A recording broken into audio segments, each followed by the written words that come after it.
Sur le Haut-Maroni, en cette fin de saison sèche, les eaux du fleuve sont basses, très basses. Éric Tani est gérant d'un magasin à Maripasoula. Chaque semaine, il fait venir des marchandises depuis Saint-Laurent en pirogue. En raison du faible niveau des eaux, le prix du fret a flambé. Les quantités aujourd'hui sont diminuées par 3. Par exemple, on passe de 8 tonnes à 2 tonnes et demie par pirogue. Ça augmente le prix du fret par 3. Moins de fret dans les pirogues à un prix plus élevé.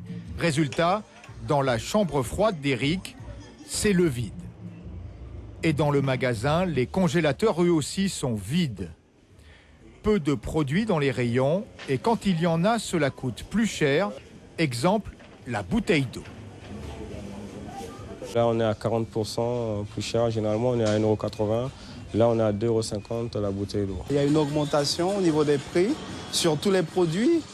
Et on peut appeler ça une espèce de pénurie au niveau du fleuve. L'avion cargo d'Air Guyane ne suffit pas à compenser la baisse du transport fluvial, car chaque vol est limité à 1 tonne 400 sans garantie sur les délais. De plus en plus, les habitants vont faire leurs courses sur la rive surinamaise, même si l'offre est limitée. Dans ce contexte, des initiatives se font jour à Maripasoula. Au bord du fleuve, Ophélie et Joachim vendent des produits frais acheminés par avion privé depuis Cayenne. Mon mari Joachim fait le marché à 4 h du matin.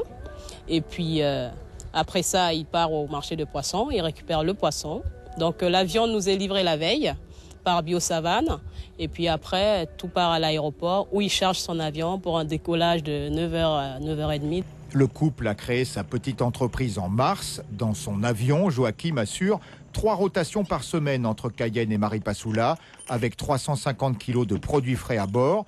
Une offre modeste mais rentable, en attendant peut-être un jour une route pour relier Maripasoula au littoral guyanais.